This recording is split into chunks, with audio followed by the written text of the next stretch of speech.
Hello students, welcome to my channel Neha Educare. आज हम शुरू करेंगे class 8th history chapter 7 weavers, iron smelters and factory owners. बुनकर, लोह गलाने वाले और कारखाना मालिक। ब्रिटिश शासन के दौरान भारत के शिल्प और उद्योग मुख्य रूप से दो उद्योगों पर केंद्रित थे, वस्त्र यानी कपड़ा और लौह व इस्पात। ब्रिटेन का औद्योगिकीकरण भारत की विजय और उपनिवेशीकरण से गहराई से जुड़ा हुआ था। औद्योगिक उत्पादन के बढ़ने के साथ ब्रिटिश उद्योगपतियों ने भारत को अपने औद्योगिक उत्पादों के लिए एक बड़े बाजार के रूप में देखना शुरू किया और वर्षों में ब्रिटेन में बने सामान भारत में भरने लगे। भारतीय वस्त्र और विश्व बाजार, Indian textiles and the world market. लगभग 1750 के आसपास भारत सूती वस्त्रों का विश्व का सबसे बड़ा उत्पादक था। भारतीय वस्त्र अपनी उत्तम गुणवत्ता और उत्कृष्ट कारीगरी के लिए प्रसिद्ध थे। 16वीं शताब्दी से यूरोपीय व्यापारी यूरोप में बिक्री के लिए भारतीय वस्त्र खरीदने लगे। शब्द हमें इतिहास बताते हैं। Words tell us histories. भारतीय वस्त्र पश्चिमी बाजारों में अलग अलग नामों से प्रसिद्ध थे, जैसे मलमल, मुस्लिन और कैलिको, जो कलकत्ता कालीकट से लिया गया शब्द है। छपे हुए सूती कपड़े, जिन्हें चिंट से बना शब्द और बंधना या टाई डाई से बना कहा जाता था, थोक में मंगवाए जाते थे। यूरोपीय बाजारों में भारतीय वस्त्र, Indian textiles in European markets. 1720 में ब्रिटिश सरकार ने इंग्लैंड में छपे हुए सूती वस्त्र चिंट के उपयोग पर प्रतिबंध लगाने वाला कानून बनाया। भारतीय डिज़ाइनों की नकल इंग्लैंड में की गई और उन्हें सफ़ेद मलमल या बिना ब्लीच किए हुए भारतीय कपड़े पर छापा गया। 1764 में जॉन के द्वारा स्पिनिंग जेनी का आविष्कार किया गया। 1786 में रिचर्ड आर्कराइट द्वारा भाप इंजन के आविष्कार ने सूती वस्त्र बुनाई में क्रांति ला दी। बुनकर कौन थे? Who were the weavers? बुनकर उन समुदायों से संबंधित थे जो बुनाई में विशेषज्ञ थे। हथकरघा बुनाई और उससे जुड़े व्यवसायों से लाखों भारतीयों की आजीविका चलती थी। भारतीय वस्त्रों का पतन, the decline of Indian textiles. Britain में सूती उद्योगों के विकास ने भारत के वस्त्र उत्पादकों को कई तरीकों से प्रभावित किया। 19वीं शताब्दी की शुरुआत तक इंग्लैंड में बने सूती वस्त्रों ने अफ्रीका, अमेरिका और यूरोप के पारंपरिक बाजारों से भारतीय वस्त्रों को बाहर कर दिया। अंग्रेज़ों और यूरोपीय कंपनियों ने भारतीय वस्त्रों की खरीद बंद कर दी।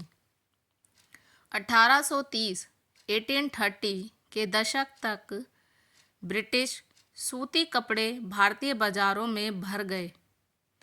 सूती धागा कातकर जीविका चलाने वाली हजारों ग्रामीण महिलाएं बेरोजगार हो गई।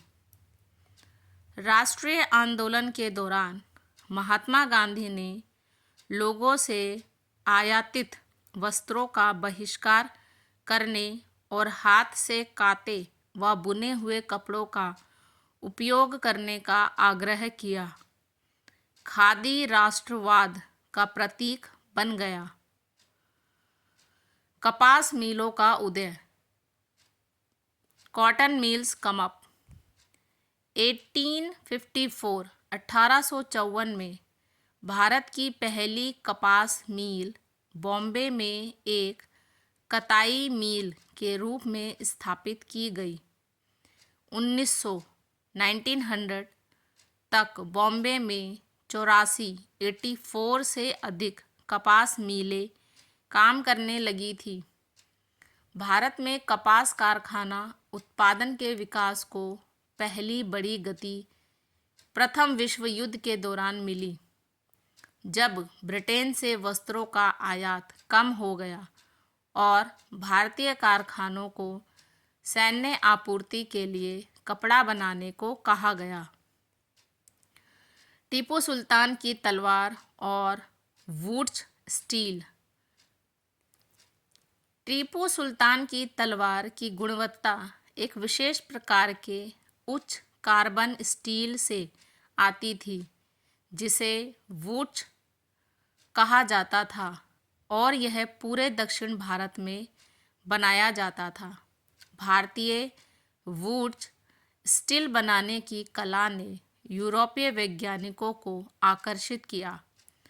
वुड्स स्टील बनाने की प्रक्रिया, जो दक्षिण भारत में व्यापक रूप से जानी जाती थी, 19वीं शताब्दी के मध्य तक पूरी तरह समाप्त हो गई। भारत पर अंग्रेजों के विजय के साथ तलवार और कवच बनाने का उद्योग समाप्त हो गया और इंग्लैंड से आयातित लोहा व इस्पात ने भारत के कारीगरों द्वारा बनाए गए लोहे और इस्पात को विस्थापित कर दिया। गांवों में छोड़ी गई भट्टियां, abandoned furnaces in villages।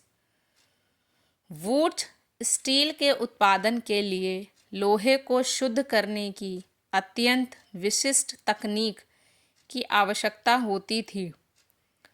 19वीं शताब्दी के उत्तरार्ध तक लोहा गलाने, आयरन स्मेल्टिंग की कारीगरी का पतन हो गया। कई लोगों ने अपना पारंपरिक शिल्प छोड़ दिया और आजीविका के अन्य साधन खोजने लगे। 20वीं शताब्दी के प्रारंभ तक लोहा और इस्पात बनाने वाले कारीगरों को नई प्रतिस्पर्धा का सामना करना पड़ा। लोहा और इस्पात कारखाने, आयरन एंड स्टील फैक्ट्रीज। 1904 में अमेरिकी भूविज्ञानी चार्ल्स वेल्ड और जमशेदजी टाटा के बड़े पुत्र दोराबजी टाटा ने भारत में एक आधुनिक लोहा और इस्पात संयंत्र की स्थापना की। Tata iron and steel company TISCO TISCO की स्थापना 1912 में हुई और उसने इस्पात का उत्पादन शुरू किया। TISCO Tata iron and steel company की स्थापना के 2 वर्ष बाद 1914 में प्रथम विश्व युद्ध शुरू हो गया, जिससे भारत में ब्रिटिश इस्पात का आयात घट गया और भारतीय रेलवे ने पटरियों की आपूर्ति के लिए टिस्को की ओर रुख किया। समय के साथ टिस्को ब्रिटिश साम्राज्य के भीतर सबसे बड़ा इस्पात उद्योग बन गया। Thank you. अगर आपको वीडियो पसंद आता है तो मेरे चैनल नेहा एडुकेयर को लाइक, शेयर और सब्सक्राइब करें और नेक्स्ट वीडियो के लिए कमेंट में ज़रूर बताएं।